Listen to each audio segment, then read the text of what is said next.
Recuerda que puedes escuchar este audio horas antes de su estreno y sin publicidad suscribiéndote en cesarvidal.tv.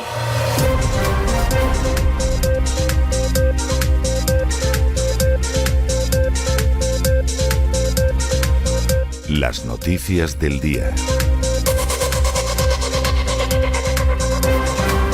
Estamos de regreso después de ese editorial que hemos dedicado a una verdaderamente clarísima y diáfana entrevista practicada aquí en Estados Unidos a Omer Bartov. Seguramente muchos de ustedes no sabrán quién es Omer Bartov. Es un profesor ahora en Estados Unidos, nacido en Israel, judío, y que se ha dedicado sobre todo a estudios relacionados con el Holocausto, pero de manera muy especial con el ejército alemán, con la Wehrmacht. Para aquellas personas que desde hace décadas nos hemos dedicado a estudiar el Holocausto, el genocidio, que hemos publicado diversos libros sobre el tema, pues hombre, Bartov no es que sea un autor obligado de referencia, pero sí es uno de esos autores que ha escrito estudios muy interesantes sobre un aspecto muy sectorial, como es la degeneración del ejército alemán. Un ejército que empieza la guerra, por decirlo de alguna manera, bueno, pues con la tradicional caballerosidad de las fuerzas germánicas y que a medida que va avanzando la guerra y sobre todo que ve que no gana la guerra en la Unión Soviética, va adquiriendo cada vez unas características de embrutecimiento mayor, en las que se asesina a civiles, en las que por supuesto no se hace diferencia entre unos civiles y otros, en que se intenta justificar la matanza de civiles por eso de que hay partisanos por ahí disparando a soldados del ejército alemán, en las que se saquea, por supuesto, y en las que además los crímenes de guerra en la mayoría de los casos no son castigados por el ejército alemán. Es decir, en ese sentido, Bartov es una persona que tiene un conocimiento muy claro del genocidio y de la degeneración moral de un ejército, que no necesariamente tiene que estar degenerado moralmente.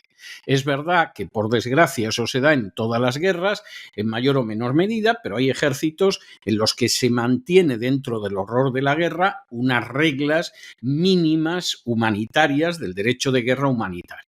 Claro, Bartov, que conoce esto muy bien, no tiene ningún problema en calificar de genocidio lo que está haciendo en estos momentos el Estado de Israel en Gaza, porque es un genocidio. Encaja totalmente dentro de la definición de genocidio y, para terminarlo de arreglar, el embrutecimiento de las tropas israelíes y la manera en que el sionismo se ha ido convirtiendo cada vez más no en la creación del Estado de Israel, sino en un movimiento racista y supremacista que además priva de la condición de humanos a los pueblos a los que quiere liquidar, pues claro, evidentemente los paralelos saltan a la vista. Esto lo dice un gentil, lo dice un goy, lo dice un no judío y inmediatamente pues le llaman nazi, le llaman antisemita y le llaman de todo. Pero es que da la casualidad de que Bartov es judío, nació en Israel y es un experto en el tema. Y lo que dice es cierto. Y además dice otras verdades incómodas. Por ejemplo, que Netanyahu está ampliando la guerra, no está ganando en Gaza la guerra.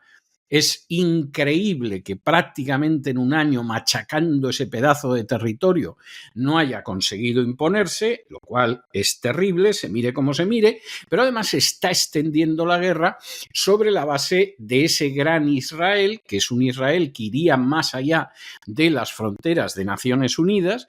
Y, por supuesto, con la idea de que con un poco de suerte, si la guerra se extiende, primero yo no voy a responder por los atentados del 7 de octubre de la manera en que no los preví y no los paré y tardé 7 horas en movilizar al ejército.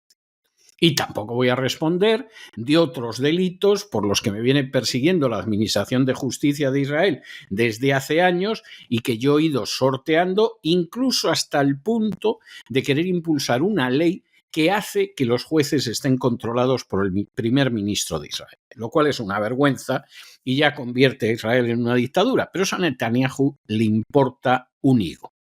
Y en este sentido, Bartov lo capta perfectamente. Es decir, detrás de esto hay un programa, es un programa de agresión continua, que se intenta justificar, y lo único que hay pues, es el programa de Netanyahu. Por desgracia, ese programa de Netanyahu es respaldado por Estados Unidos, que podría ser un factor de paz y de resolución de conflicto en la zona, pero que ha decidido que apoya el genocidio. Y en ese sentido, Bartov es claro y dice, bueno, en Estados Unidos habrá quien piense que eso es ser el mejor amigo de Israel. Pues mire usted, no es así.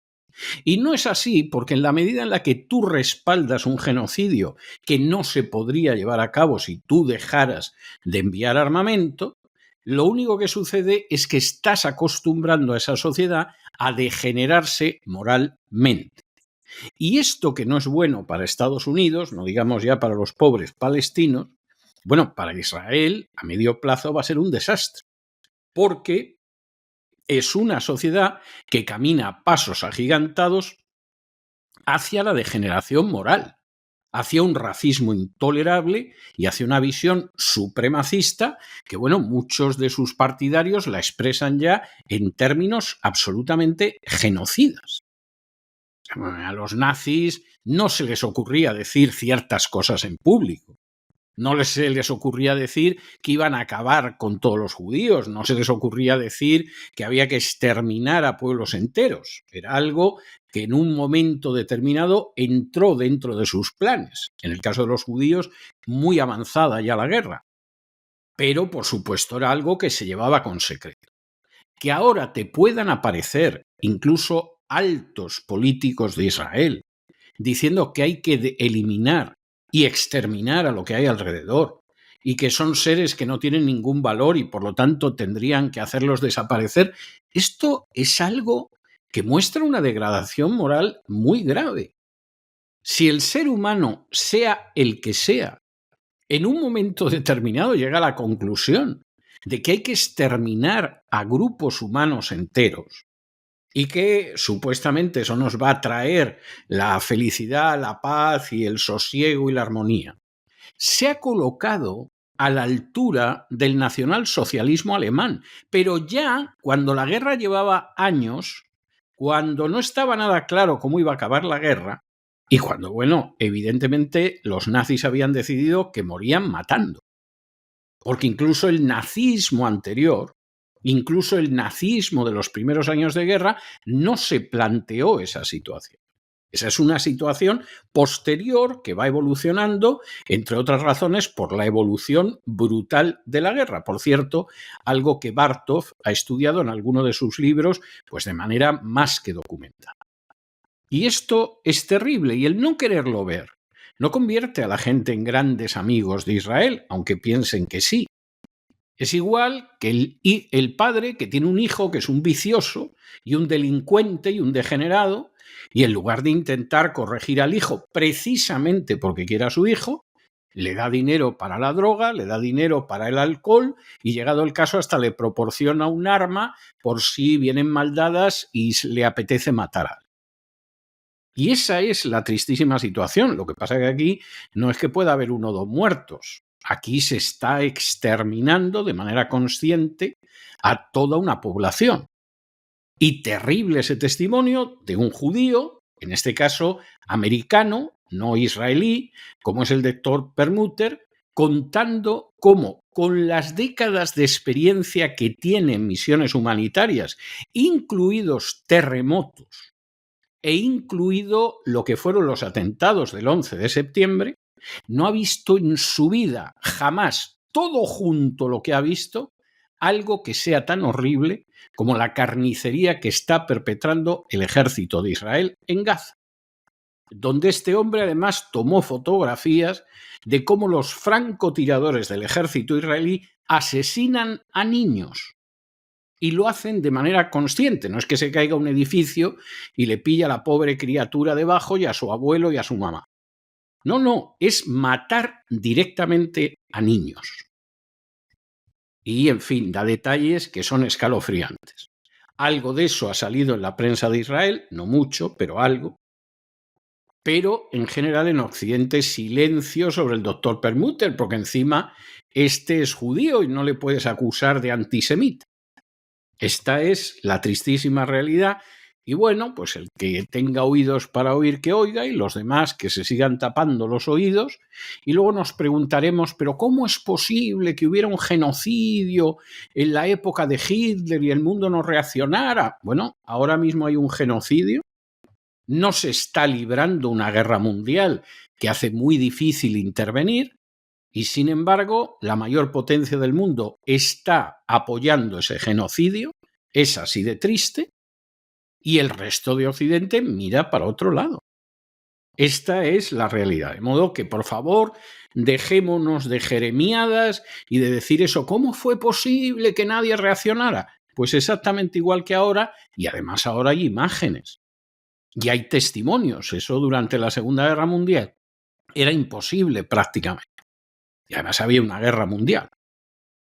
Pero ahora está sucediendo y realmente, salvo gente de buena voluntad, no terroristas islámicos, como le gusta la propaganda del Estado de Israel, sino gente de buena voluntad que en muchos casos son judíos. Y en muchos casos, además, son judíos israelíes, están horrorizados ante el genocidio.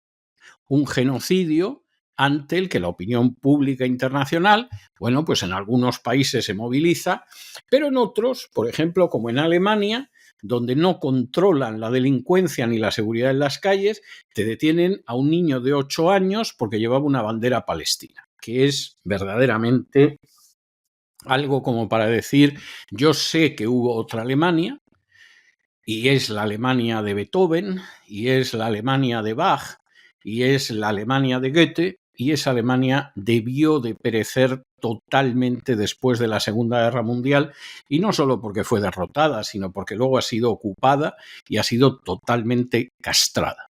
Lo cual es una inmensa desgracia para Occidente, porque Alemania ha podido tener páginas muy negras y muy siniestras en su historia, pero también las ha tenido muy gloriosas.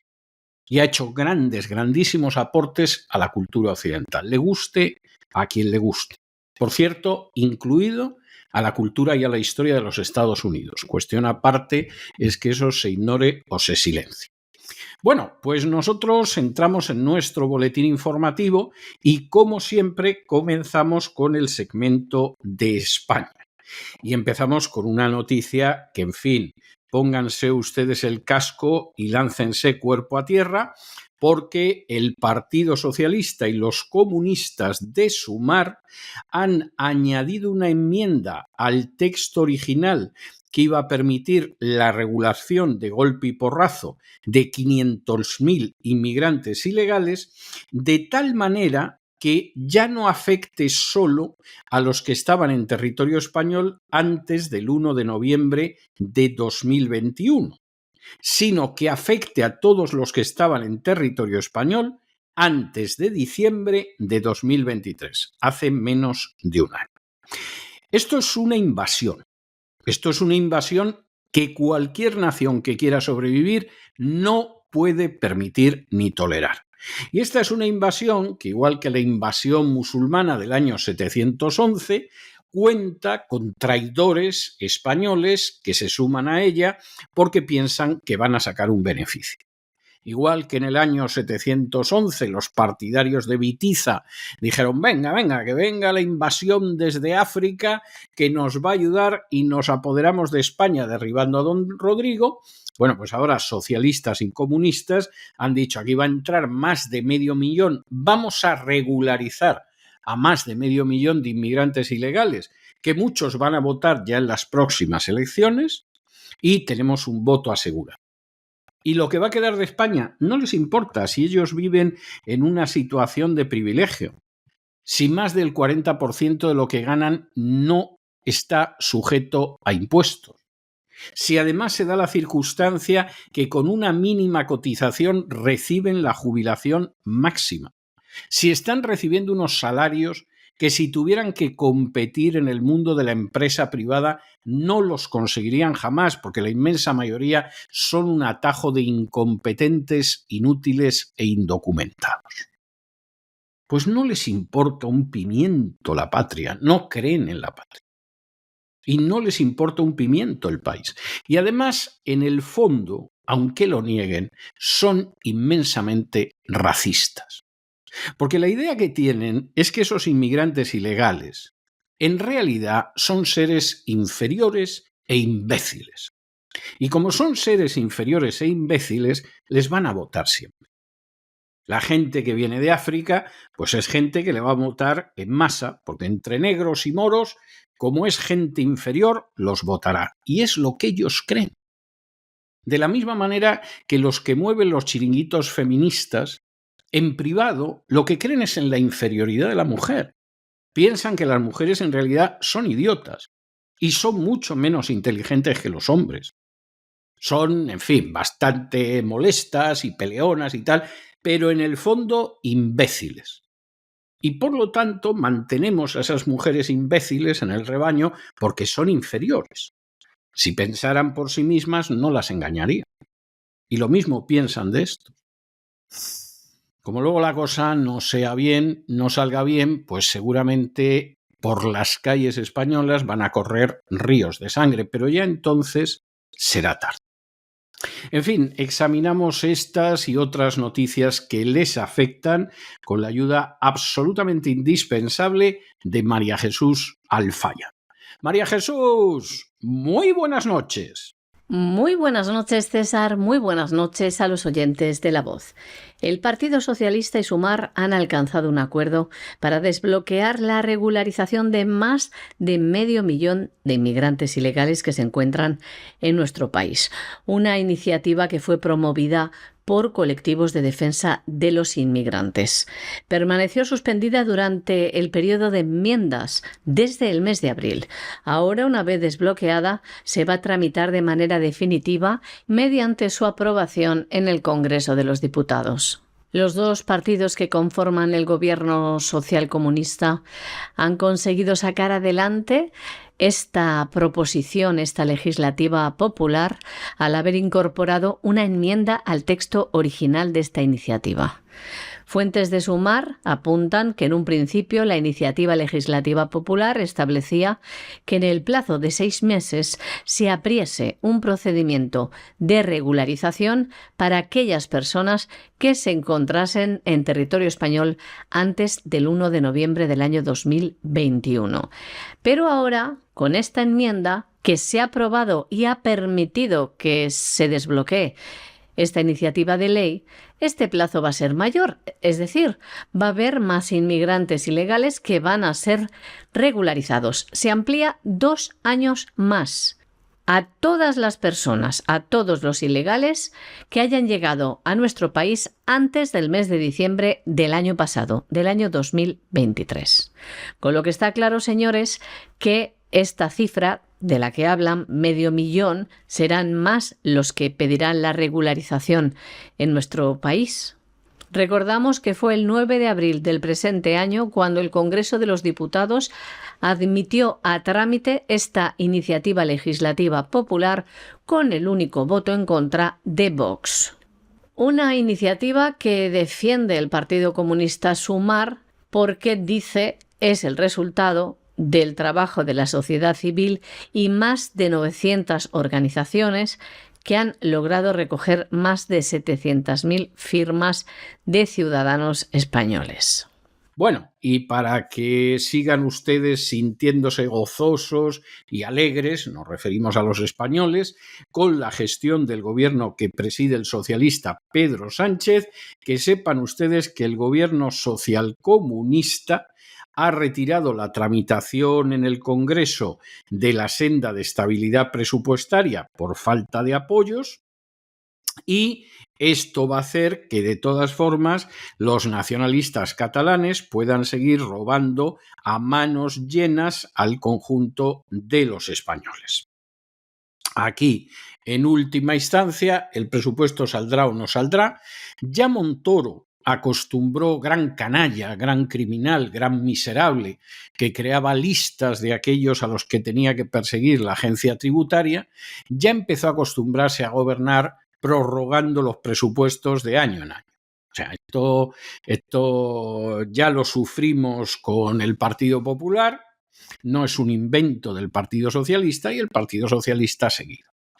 En aquella época nefasta de gobierno de Mariano Rajoy, algunos, muy poquitos, porque efectivamente el coste era inmenso, advertimos de que Rajoy y el Partido Popular estaban vulnerando, pisoteando, triturando de tal manera la legalidad que cuando el Partido Socialista regresara al poder, que iba a regresar, entonces ir hacia la dictadura iba a ser muy fácil, porque todo el camino ya lo había recorrido primero Zapatero y luego muchísimo más Mariano Rajoy. Verán ustedes que no nos equivocamos. En realidad, Pedro Sánchez ha ido continuando lo muchísimo que le avanzó Rajoy. Si Rajoy no hubiera avanzado nada de eso e incluso hubiera desandado lo que hizo Zapatero, pues Pedro Sánchez no hubiera podido hacer lo que hace ahora. Hubiera sido materialmente imposible, el camino hubiera sido larguísimo. Pero como el camino se lo anduvo Rajoy y la gente que tenía alrededor, a veces tan indignos como Montoro, aunque desgraciadamente no era el único, pues ahora es muy fácil. Y es muy fácil seguir robando a los ciudadanos españoles en beneficio de los nacionalistas catalanes. Alguno dirá, bueno, pero no tanto. No, no tanto. Pero ya con Montoro, el 60% del presupuesto del FLA se lo llevaba Cataluña. 60%. De 17 comunidades autónomas, una, Cataluña, se llevaba el 60%. Pues saquen ustedes conclusiones aquí de lo que estamos y, en fin, ustedes verán de quiénes se fían. Como no dependen de la publicidad institucional, la mayoría de los que nos escuchan y nosotros tampoco, pues no les podemos decir que determinados partidos merecen confianza, porque realmente lo que merecen es una desconfianza total y absoluta. El gobierno socialcomunista ha retirado por el momento la tramitación en el Congreso de la senda de estabilidad presupuestaria. Lo hace, dice, por falta de apoyos. Son los que están bloqueando los independentistas catalanes de Carles Puigdemont, Juntos por Cataluña, que ya han avisado a Pedro Sánchez de que no van a apoyar estos presupuestos a cambio de nada. Lo decía la portavoz de Junts en el Congreso, Míriam Nogueras. La negociación es sí o sí del gobierno con Juntos por Cataluña. Piden al gobierno que presente una propuesta que realmente mejore la situación en Cataluña. Además, los independentistas catalanes recuerdan al gobierno central que esta propuesta, que se iba a votar esta semana en el Congreso, el jueves, ya fue rechazada por Junts en el mes de julio. Y como les contamos, pues el gobierno de Pedro Sánchez ha parado para seguir plegándose a los independentistas catalanes. ¿Y qué es lo que quieren los del fugado de la justicia Puigdemont? Reclaman una resolución que fue aprobada hace 10 años en el Parlamento de Cataluña, que proponía otorgar a las comunidades autónomas al menos un tercio del objetivo total del déficit, lo que dicen daría más recursos y más margen de endeudamiento a las comunidades. Desde el Ejecutivo, hoy justificaban el retraso de la votación, afirmando que quieren agotar todas las posibilidades para intentar alcanzar un pacto que dicen también, al igual que los independentistas, que sería beneficioso para todas las comunidades autónomas y para todos los ayuntamientos. ¡Qué casualidad, señores! ¡Qué casualidad! Ven, como todo encaja. Quieren ganar tiempo para seguir negociando con la formación del prófugo, del golpista, Carles Puigdemont. Para más INRI, la ministra portavoz, Pilar Alegría, ha criticado hoy lo que ha denominado la irresponsable y errática actitud del Partido Popular por rechazar 12.000 millones para las comunidades autónomas y ayuntamientos. Vean ustedes la demagogia, porque ya saben de dónde va a salir ese dinero, ¿no? Pues con esta prórroga ya será la cuarta vez que el Congreso vaya a debatir los conocidos como objetivos de estabilidad del Gobierno para el presente año, porque como saben, actualmente todavía sigue vigente el presupuesto del año 2023. Y nos vamos a Hispanoamérica deteniéndonos en Argentina. Ustedes saben que la justicia, por llamarlo de alguna manera, de Venezuela decidió cargar contra Javier Milei. Bueno, Javier Milei es un sujeto que no solamente no se arruga, sino que además responde siempre de manera agresiva, pues ha ordenado la detención inmediata de Nicolás Maduro y de Diosdado Cabello por haber perpetrado grandísimos y gravísimos crímenes en Venezuela. ¿Esto tiene alguna repercusión jurídica? Ni la más mínima, ninguna. Es más, esto implicaría que la justicia federal argentina tiene una jurisdicción universal que no tiene. Es verdad que hay países que se atribuyen una jurisdicción universal. Entonces, de pronto deciden que te van a juzgar a uno que presuntamente cometió un delito en Chile o en Argentina o en la Cochinchina. Es verdad que hay países que se la atribuyen. Lo que pasa que eso, para que salga bien, implica el respaldo de la potencia de ese país. Es decir, si en estos momentos Estados Unidos dice a uno de mis ciudadanos no se le juzga, es que no se le juzga.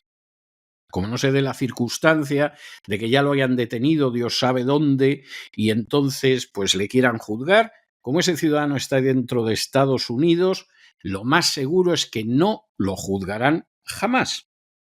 Hubo órdenes, por ejemplo, de detención por crímenes de guerra contra Henry Kissinger, y en fin, Henry Kissinger murió centenario y tranquilísimo.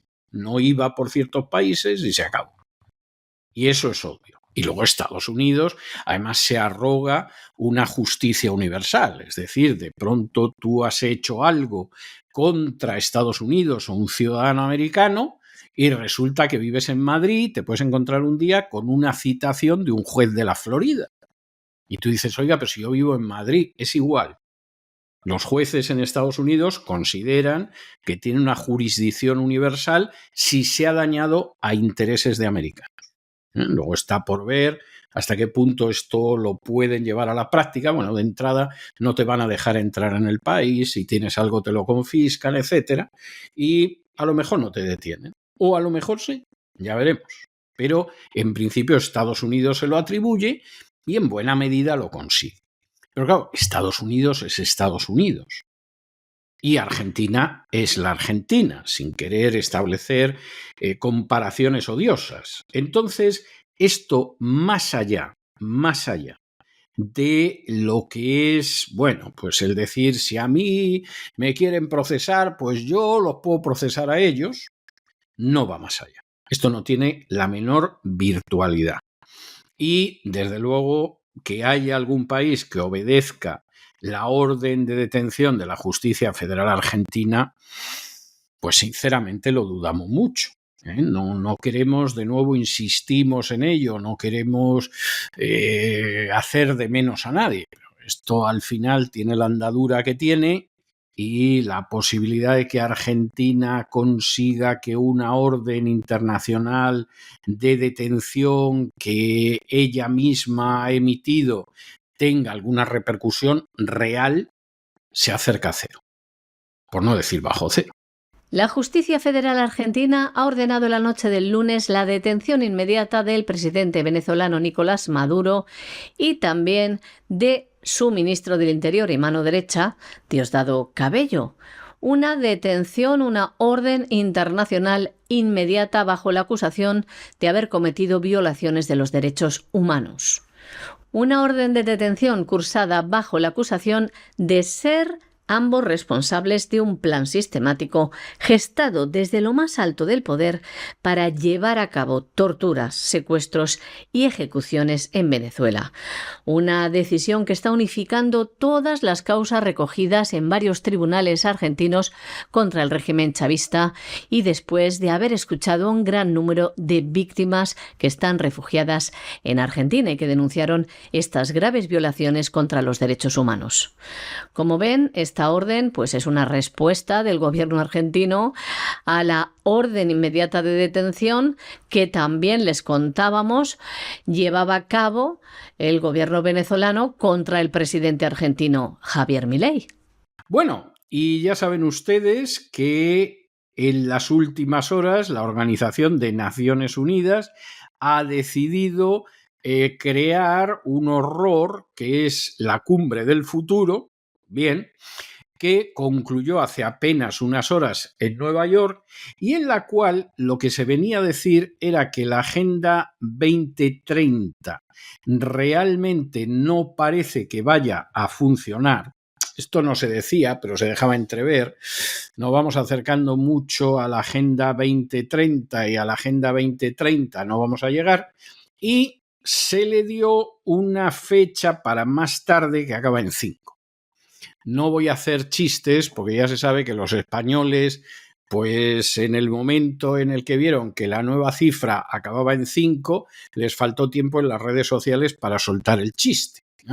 5, te la hinco. Hombre, no, vamos a tomarnos esto en serio porque esto es una cosa seria. Y sobre todo es una cosa seria porque es, por un lado, por parte de la agenda globalista, reconocer que para el 2030 no llega. Es decir, mira que han avanzado, mira que practican la censura, mira que se comportan de manera dictatorial, pero para el 2030 no lo conseguimos.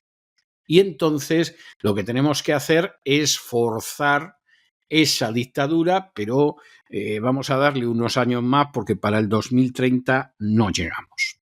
Claro, lo grave es que al final, en esta charlotada absolutamente macabra, pues participaron países de Hispanoamérica. Y ahí pues estaba Argentina, estaba Brasil, estaba Chile, estaba Colombia, estaba la República Dominicana, el Ecuador, El Salvador, Guatemala, Panamá, Paraguay y Perú. Argentina no se opuso, Argentina en última instancia se abstuvo, que se colocó de lado y punto.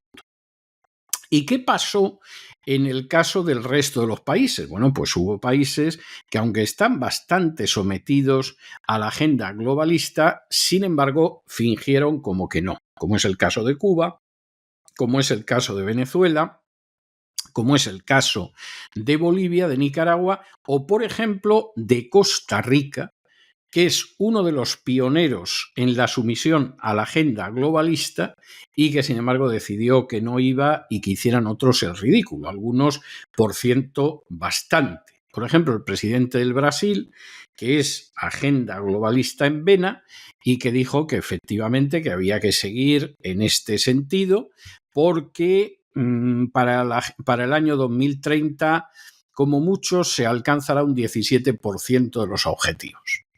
No somos tan optimistas algunos, pensamos que se ha alcanzado mucho más del 17%, pero evidentemente que la agenda globalista va a triunfar en el año 2030 no está tan claro. Y mira que se están empleando a fondo, y mira que están utilizando el soborno, la extorsión, la falta de libertad, la sangre, todo. Pero parece que la cosa, hacen cálculos y dicen, total, estamos a 5 años y en 5 años a ver qué va a pasar. De modo que vamos a pensar más bien en el 5, te la hinco, y vamos a ver qué sucede. Acaba de terminar la Cumbre del Futuro de la ONU que se celebraba en Nueva York. Ya lo saben, la ONU y la Agenda 2030. Varios presidentes latinoamericanos han participado en esta cumbre de la 79ª Asamblea General de las Naciones Unidas que se celebró desde el pasado 20 de septiembre hasta ayer en la ciudad de Nueva York. Los presidentes de países como Argentina, Brasil, Chile, Colombia, República Dominicana, Ecuador, El Salvador, Guatemala, Panamá, Paraguay y Perú participaron en esta cumbre y las jornadas de acción de líderes mundiales organizadas por esta ONU.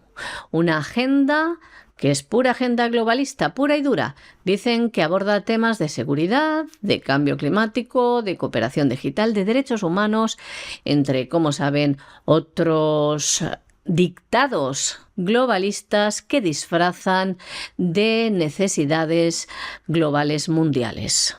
Pero no todos los presidentes latinoamericanos han estado presentes en esta cumbre del futuro de la ONU. Ausentes: Miguel Díaz-Canel de Cuba, Nicolás Maduro de Venezuela, Luis Arce de Bolivia, Rodrigo Chávez Robles de Costa Rica, Daniel Ortega de Nicaragua, Xiomara Castro de Honduras y Andrés Manuel López Obrador de México, quien envió en representación a la canciller mexicana Alicia Bárcena. El primero en realizar su intervención frente a los líderes mundiales fue el presidente de Brasil, que habló de la necesidad de realizar reformas en la ONU para que puedan jugar un papel histórico las naciones latinoamericanas. Insistió a todos los miembros de la ONU a mantener la lucha por la igualdad de género y contra el racismo y todas las formas de discriminación. Habló, como no, también de desarrollo sostenible y dijo que era el mayor emprendimiento de los últimos años, que está en camino de convertirse en el mayor fracaso colectivo por el ritmo de implementación en algunos países, porque añadió que solo se alcanzará un 17% de los objetivos de la Agenda 2030 dentro del plazo del año 2030. Pues gracias a Dios, si Dios nos asiste, esperemos que no se cumpla ni el 17 ni el 1%, que no se implanten definitivamente estos objetivos que, como saben, avanzan a marchas agigantadas en todo el mundo. Y nos vamos a internacional porque Volodymyr Zelensky, que ha estado mariposeando por aquí, por Estados Unidos, para que le dieran todavía más dinero, pues se ha permitido intervenir en las elecciones americanas. Y ya se pueden ustedes imaginar que en contra de Donald Trump. Se lo pueden ustedes imaginar. Ahora, este sujeto despreciable, liberticida, corrupto, vendepatrias, que es la hez de la política mundial, y mira que la cosa está reñida. ¿Hasta qué punto se sentirá apoyado por algunas oligarquías en Estados Unidos como para arremeter contra Donald Trump, que durante la campaña electoral ha sufrido 2 intentos de asesinato y el segundo ha sido por un fan de Zelensky? O sea, qué protegido te tienes que sentir. A ver si alguien se imagina, en fin, puede parecer absurdo, pero imagínense ustedes que viniera a Estados Unidos Maduro, en fin, va a negociar lo que pasa en Venezuela, y cuando estuviera en Estados Unidos unos días antes, un madurista hubiera atentado contra la vida de Donald Trump y Maduro se pusiera a decir de Donald Trump pues rayos y centellas porque no le gusta la política de Donald Trump. Es que es absolutamente impensable. Decimos el caso de Maduro por poner un caso extremo, pero ningún político haría eso. Netanyahu, en todo caso, y es prudente porque necesita que gane quien gane, le sigan enviando y canalizando armas en masa para continuar el genocidio de Gaza. Pero llega Zelensky y se lo permite. Es algo verdaderamente, quien crea que lo de Ucrania es por la libertad de Ucrania, ni ha oído a Lindsey Graham, ni conoce la carrera de Victoria Nuland, ni se ha molestado en ver lo que pesa George Soros en el Partido Demócrata, ni ha seguido la trayectoria de Obama, ni infinidad de cosas más. Es un pánfilo total, si se cree eso. Porque lo ha desmentido Lindsey Graham y, como él, muchísimos otros. Políticos de altura, siempre al lado del derramamiento de sangre, que siempre cae dinero. Y que un mindundi miserable, liberticida, que ha ilegalizado una docena de partidos políticos, que metió en la cárcel al jefe de la oposición en el Parlamento, que cerró las televisiones que eran críticas con él, que no ha celebrado elecciones presidenciales, con lo cual el país en estos momentos tendría que gobernarlo el jefe de la Duma, pero lo sigue haciendo el dictador corrupto Zelensky. Que un desecho moral como Zelensky se permita decir esto de Donald Trump y en periodo electoral, tiene que tener unos padrinos como mínimo tan criminales como él para hacer eso. El presidente de Ucrania, Zelensky, ha criticado el plan que tiene Donald Trump para acabar con la guerra en Ucrania en 24 horas. El presidente de Ucrania criticaba abiertamente al expresidente y candidato a la presidencia Donald Trump y a su vicepresidente J.D. Vance. El presidente de Ucrania se encuentra en los Estados Unidos para seguir, como no, consiguiendo ayudas para perpetuar la guerra con Rusia, algo que interesa, como saben, a Estados Unidos, a la OTAN y al complejo militar industrial. Pues, ¿qué ha dicho Zelensky en el medio The New Yorker? Que las ideas de los demócratas son terribles, que son muy radicales y que pueden ir en detrimento de la soberanía de Ucrania. Y también ha cuestionado la capacidad de Donald Trump para poner fin a la guerra de manera efectiva. Bueno, y nos vamos a Francia, donde saben que tenemos primer ministro, y el primer ministro inmediatamente ha dicho a lo que se va a dedicar. ¿Y a qué se va a dedicar el primer ministro? A intentar salvar el desplome de la política internacional de Francia, a remontar la malísima situación económica de Francia, a procurar una seguridad de fronteras, a que los ciudadanos franceses puedan caminar tranquilamente por la calle. No, señor, a nada de eso. El primer ministro ya ha dicho que él va a ser el garante, sobre todo, del aborto, del matrimonio homosexual y de la procreación artificial. Luego dice Lula da Silva que la agenda globalista solo va a alcanzar objetivos al 17%. Depende del país. Si es una nación, desgraciadamente, en avanzadísimo proceso de desaparición como Francia, es que ha avanzado mucho más. Esta era la historia. Claro, en el gobierno francés estaba una señora que se llama Laurence Garnier, que esta buena mujer, que es contraria al matrimonio homosexual, se pensaba que la iban a nombrar ministra de Familia. Claro, se pensaba eso, como hay otra gente que se piensa otras cosas, ¿no? Y lo que pasa es que va a ser secretaria de Estado de Consumo y va a quedar. A lo mejor la calidad de los patés y de los quesos franceses puede hacer algo, pero no hay nada más. Y este gobierno, como además es un gobierno absolutamente globalista, donde ya vemos cuáles son las prioridades del primer ministro, pues lógicamente está pensando en subir los impuestos. Siempre se dice que a los ricos, pero esto es mentira. Cada vez que se dice eso en cualquier país, quienes pagan más impuestos son las clases medias. Y el que no se ha dado cuenta de esto, pues el pobrecito debería darse cuenta antes de que lo acaben de arruinar. Luego, eso sí, han dicho que hay que cambiar la política de inmigración porque a los franceses les preocupa extraordinariamente, pero aquí en última instancia, en Francia, la cosa va a seguir como hasta ahora porque Francia con Macron está totalmente rendida a la agenda globalista. Ahora, piensen ustedes en el caso de Francia. Tiene un imperio neocolonial que se le está cayendo a pedazos y a pasos agigantados en África, la conocida como France-Afrique. Eso se cae, se está cayendo ya, esa es la realidad y eso va a ser irreversible. Tiene una participación en la aventura criminal de Ucrania, en la que tampoco crean ustedes que saca tanto beneficio, seguramente pierde más que gana. Y luego, a la hora de decir los problemas que va a abordar el gobierno, ya le dicen que es mantener el aborto, el matrimonio homosexual y la procreación artificial, que seguramente es lo que más preocupa a los franceses. Los franceses que no pueden salir a la calle como consecuencia de la invasión africana, vamos, el matrimonio homosexual es que se lo quitan y vamos, se ponen todos a llorar como magdalenas.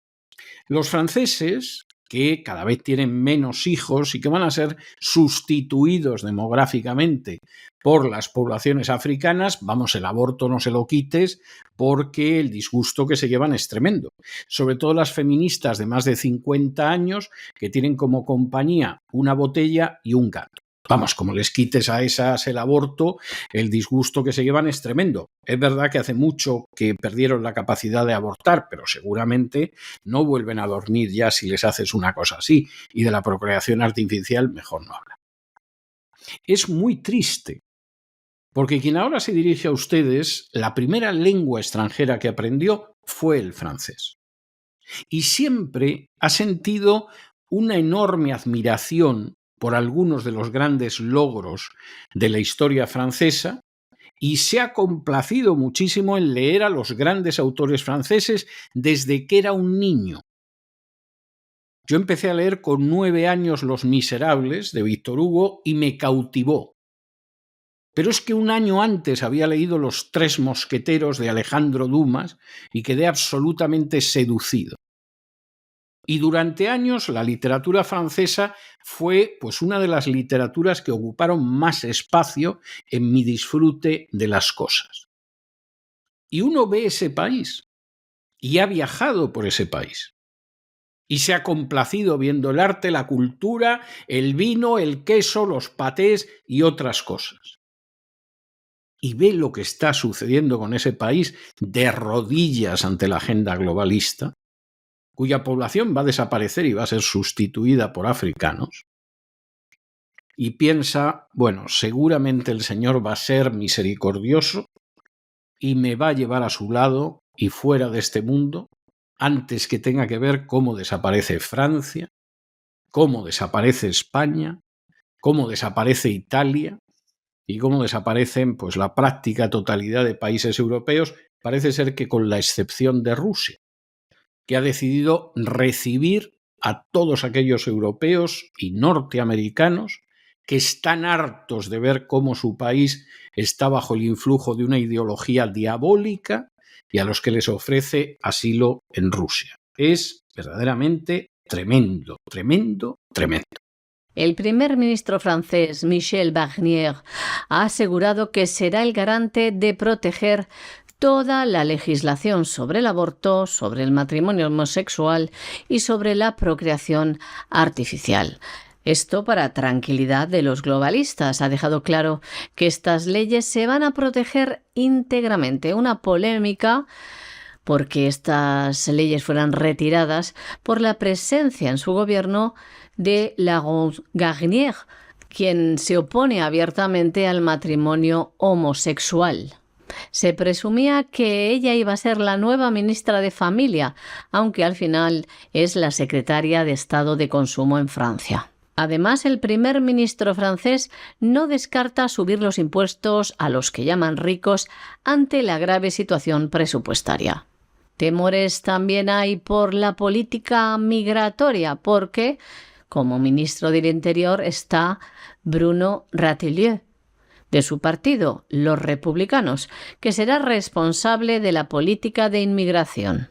También temen que el nuevo ministro del Interior tenga una política migratoria restrictiva, pero el primer ministro francés ha dicho que es necesario un cambio en la política migratoria para que haya, decía, les leemos, capacidad de integrar a los extranjeros. ¿Qué pasa? Esta capacidad por no aceptar a todo el mundo.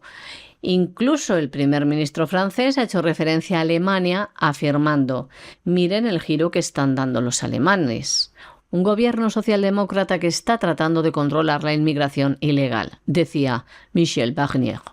Y hasta aquí hemos llegado nosotros con nuestro boletín de hoy. María Jesús, muchas gracias, muy buenas noches y hasta mañana, Dios mediante. Muy buenas noches, César, hasta mañana. Pero no se vayan ustedes, porque ya saben que todos los martes tenemos un programa doble y sesión continua de economía. Primero va a venir don Lorenzo Ramírez para el Despegamos de todos los martes, de todos los días en realidad, y le dará un niquelado a la situación económica mundial. Pero luego, como todos los martes, tenemos a don Roberto Centeno, que finalmente se incorpora otra vez al elenco de especialistas de La Voz. Y bueno, vendrá don Roberto después de todas estas semanas que no ha podido hablar en La Voz y después de todo lo que ha sucedido económicamente y lo que se divisa en el horizonte, pues ya se lo pueden ustedes imaginar, de centenator absoluto. No se vayan, que regresamos enseguida.